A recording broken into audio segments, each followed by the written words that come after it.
You could hear a pin drop in the briefing room of the 453rd Bombardment Group that morning. But it wasn't the silence of respect. No, sir. It was the heavy, suffocating silence of men who had stopped believing in tomorrow. It was March 1944, Old Buckenham Airfield, East Anglia. Outside, the English fog was thick enough to chew on, but inside that Quonset hut, the air was thick with something else entirely: resentment. The men of the 453rd were tired. They were battered. They were known as the hard luck group for a reason. They had lost more friends in the last month than most men lose in a lifetime. And now, rumor had it, High Command was sending them a new operations officer to fix the mess. But they didn't send a battle-hardened veteran from the Pacific. They didn't send a tactician from West Point. They sent a movie star. When the door at the back of the hut creaked open, 200 heads turned as one. And there he was, James Maitland Stewart, the man who had charmed America in Mr. Smith Goes to Washington, the lanky, awkward kid who had kissed the girl and won the day on the silver screen. But looking at him now, standing in the doorway with a flight jacket that looked a size too big and a crush cap pulled low over his eyes, he didn't look like a savior. He looked like a publicity stunt. A low murmur rippled through the room like a wave. You could hear the whispers, sharp and cruel. "Great," a gunner in the third row muttered, loud enough to be heard. "They send us a clown to lead the circus."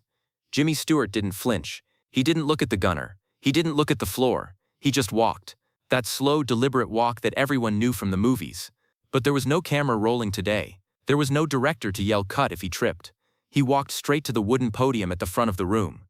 He placed his hands on the sides of the lectern, his knuckles white. He looked out at the sea of faces, young faces, aged before their time by flack and fear. He saw the doubt in their eyes. He saw the anger. They were waiting for a speech. They were waiting for him to tell them how honored he was to be there, to give them some Hollywood pep talk about patriotism and glory. But Jimmy didn't say a word. Instead, he turned his back to them. He picked up a piece of white chalk. The sound of it scratching against the blackboard was screeching, echoing in the silent room. He drew a long, straight line deep into the heart of the map. Then he circled a name: Brunswick. The room went cold. Brunswick wasn't a milk run. It was a hornet's nest. It was deep in Germany, protected by the best fighters the Luftwaffe had to offer. Jimmy turned back around. He dusted the chalk off his fingers. Slowly, methodically. He looked at the men, his eyes scanning the room until they landed on the gunner who had called him a clown. He didn't raise his voice. He didn't shout. He spoke in that familiar stumbling drawl, but there was steel underneath it that none of them had ever heard in a theater. "Target is the aircraft factories at Brunswick," he said. "Intel says the flak will be heavy. Fighters are expected." He paused, taking a breath. "I'll be flying lead today, right out front. If you stick with me, I'll get you there, and I'll do my best to get you home." That was it. No applause, no cheers, just the scraping of chairs as men stood up to head to their planes. They didn't believe him. Not yet. To them he was still just an actor playing soldier. But what they didn't know, what they couldn't possibly know as they zipped up their fleece-lined jackets and grabbed their parachutes, was that the man they just dismissed had been awake for 3 nights straight, studying every inch of that map, memorizing every flak battery, every fighter approach. They thought he was there to play a role. But Jimmy Stewart was preparing to give the performance of his life, not for an Oscar, but for their lives. But there was a detail Jimmy kept to himself that morning, a deadly secret that wasn't on the briefing charts. The weather over the channel was turning. The meteorologist had whispered it to him just before the briefing. A massive front was moving in, the kind that swallows bombers whole and spits out wreckage. If they didn't hit the assembly point at the exact second, the entire formation would be blind. But Jimmy hadn't told the men. He couldn't risk their nerve cracking before they even got off the ground. He had to carry that weight alone. The tarmac at 0600 hours was a symphony of chaos. The roar of Wright cyclone engines coughing to life, the smell of high-octane gasoline that burned your nostrils, the biting cold that seeped through leather and wool. It was 40 degrees below zero up at altitude, but down here, it was just damp and miserable. Jimmy climbed into the command seat of the lead B-24 Liberator. The Lib wasn't a graceful plane like the B-17. It was a flying boxcar, a slab-sided beast that was hard to fly and unforgiving if you made a mistake. The men called it the flying coffin. Jimmy strapped himself in, his long legs cramping in the tight cockpit. He checked his instruments, everything green. Beside him, his co-pilot, a young captain named Reynolds, looked nervous. Reynolds had flown 20 missions, but flying wing-to-wing with a celebrity had him rattled. He kept glancing over, as if expecting Jimmy to pull out a script. "Eyes on the gauges, Captain," Jimmy said over the interphone, his voice calm. Just another day at the office. He pushed the throttles forward. The 4 massive engines roared, shaking the airframe like a wet dog. The B-24 lumbered down the runway, heavy with bombs and fuel. It picked up speed, bouncing, groaning, protesting against gravity. The end of the runway was rushing up fast. Too fast. Pull up, Reynolds whispered. Jimmy held it down. He needed speed. Major, pull up. Jimmy waited until the very last second, until the trees at the end of the field filled the windshield. Then, with a gentle but firm pull on the yoke, he lifted the beast into the gray sky. They cleared the tree line by inches. Reynolds let out a breath he'd been holding since breakfast. Jimmy didn't smile. He was already scanning the horizon, looking for the rest of his chicks. Forming up a bomber group in bad weather is like trying to organize a ballet inside a washing machine. Clouds were everywhere. Visibility was near zero. This was the moment disasters happened. Planes colliding in the soup, wings shearing off, men dying before they even saw a German. Lead to group. Jimmy's voice crackled over the radio. Stay tight. Watch your intervals. I'm climbing to Angels 20. One by one, the other bombers found him.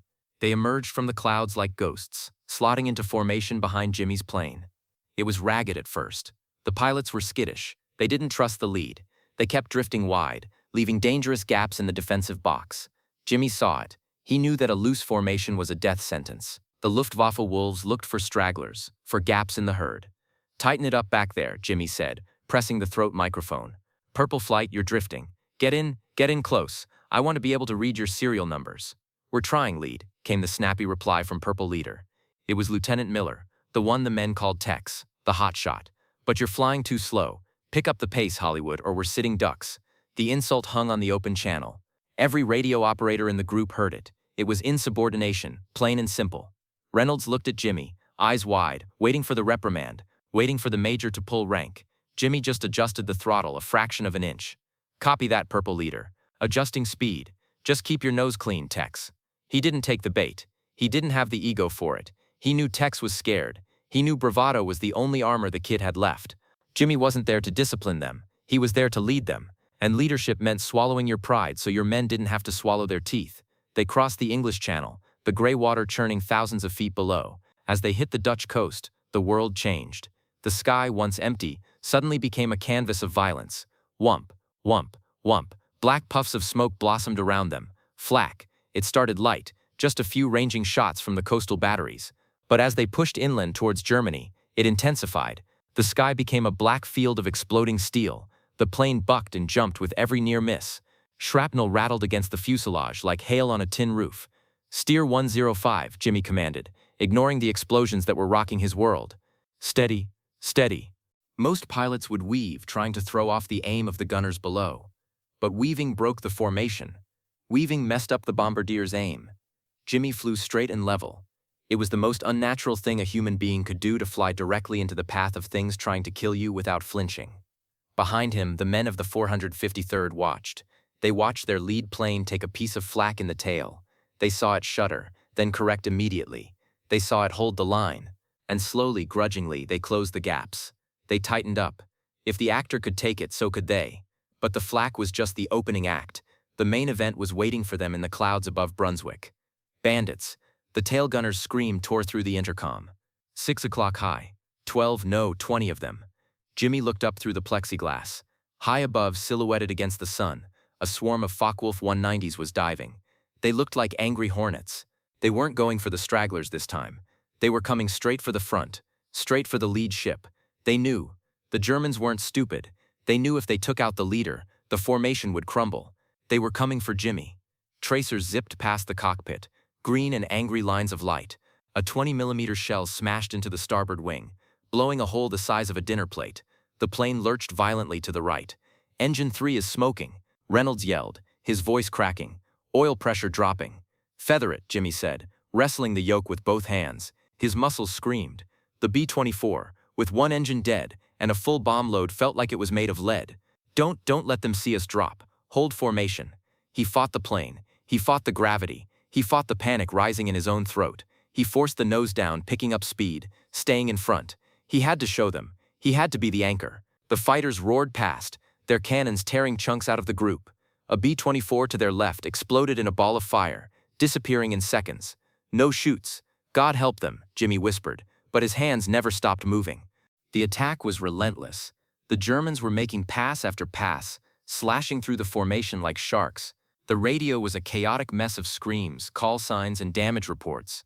The 453rd was on the verge of breaking. You could feel it. The discipline was fraying. Every man wanted to dump his bombs and dive for the deck to run for home. It was the breaking point, the moment where a group either becomes a legend or becomes a statistic, and right then something happened that you won't find in the official mission reports, something that changed the soul of the 453rd forever. Through the static and the screams, a voice cut through, calm, slow, almost bored. "Group, this is lead. We are 3 minutes from the drop. Tighten up the box, cover your wingmen. Let's give them what we brought them." It wasn't a shout, it was a conversation. It was Jimmy Stewart, talking to them like they were sitting on a front porch in Indiana, not burning in the skies over Germany. That voice, that familiar stuttering voice, did something to the men. It reminded them that there was still order in the chaos, that someone was still flying the plane. The panic subsided. The formation tightened.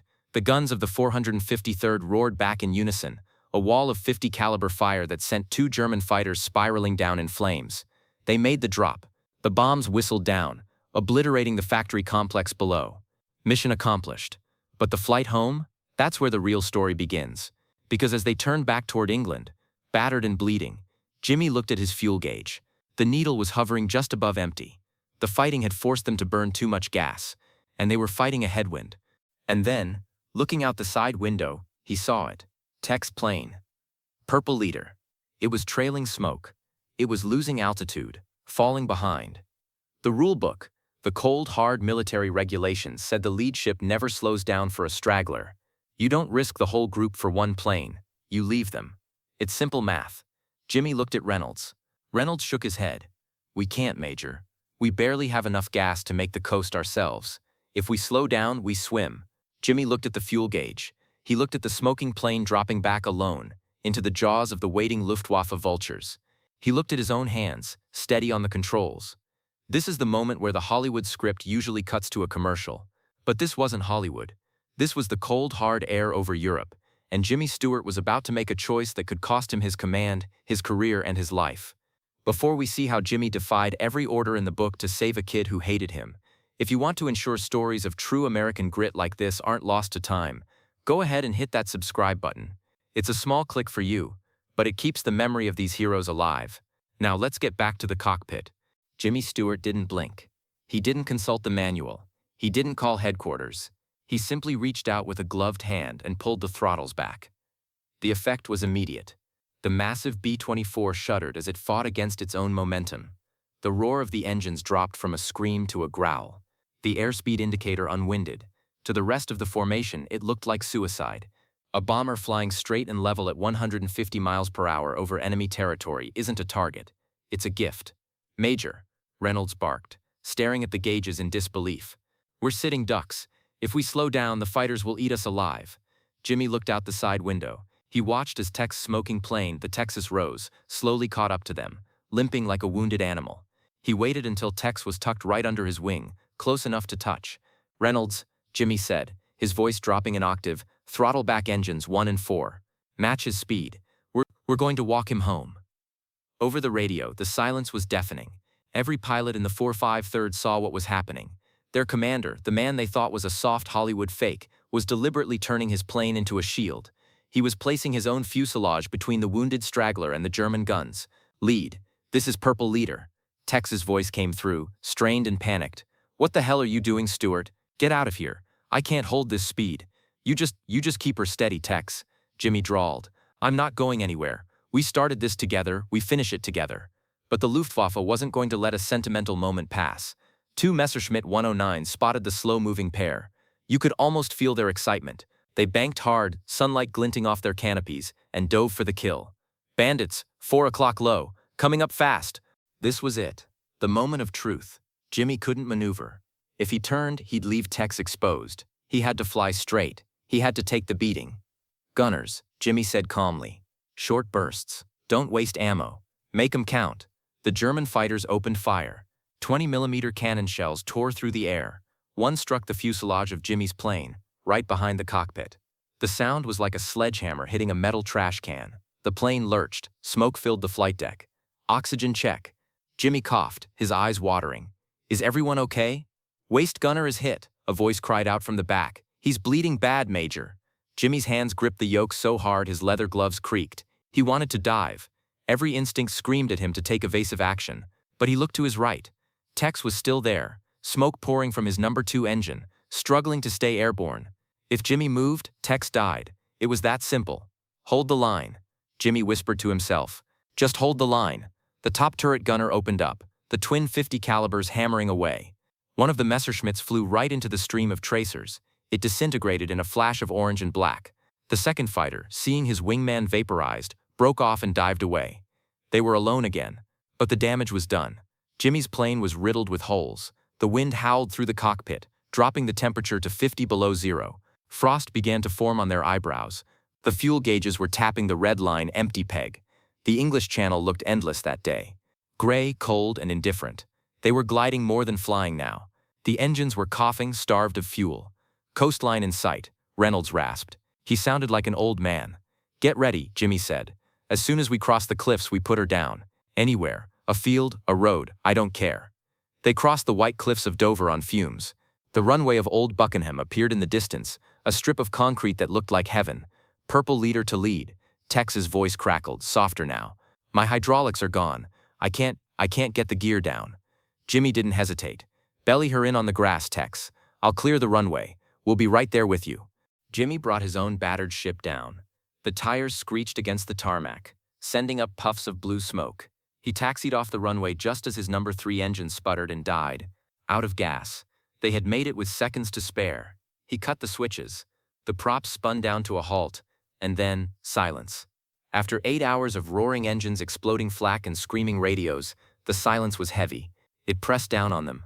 Jimmy tried to unbuckle his harness, but his fingers wouldn't work. They were frozen into claws. He just sat there, staring at the instrument panel, his chest heaving. He wasn't acting.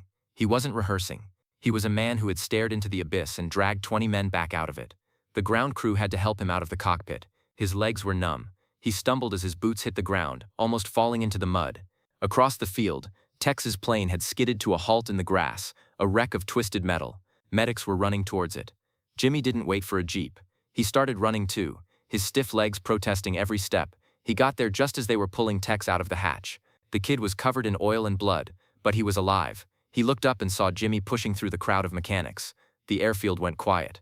The men of the 453rd gathered around. They looked at their commander, dirty, exhausted, with a 3-day beard and eyes that had seen too much. They didn't see a movie star anymore. Tex wiped the oil from his face. He stood up, shaky but upright. He looked Jimmy in the eye. The arrogance was gone. The Hollywood jokes were dead. You slowed down, Tex said, his voice trembling. You made yourself a target. Why?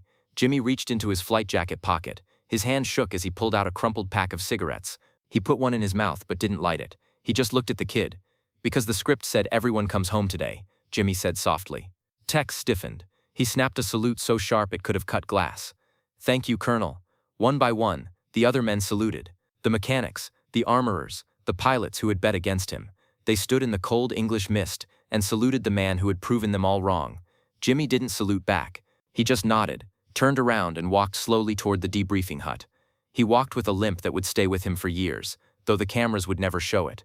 That night, alone in his bunk, James Stewart, the idol of millions, buried his face in his pillow and wept. He cried for the waist gunner who was fighting for his life in the infirmary. He cried for the fear he had swallowed for 8 hours. He cried because he knew he had to get up and do it all again tomorrow. He never spoke about that mission in interviews. When the war ended, he returned to Hollywood, but he refused to make war movies. He refused to trivialize what he had seen. When you watch It's a Wonderful Life, look closely at George Bailey's eyes when he's desperate, when he's praying on that bridge. That's not acting. That's the trauma of the 453rd coming through. That's the look of a man who knows how fragile life really is. Jimmy Stewart wasn't just a hero because he flew the planes. He was a hero because he never let the war steal his humanity. He showed us that true courage isn't about not being afraid. It's about being terrified and doing the right thing anyway. So the next time you see that black and white image of him smiling on the screen, remember the frozen cockpit, remember the Texas Rose, remember the man who slowed down when the world told him to speed up.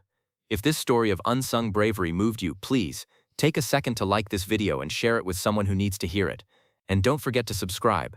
We have hundreds of untold stories from the greatest generation waiting to be uncovered. Until next time, keep your wings level.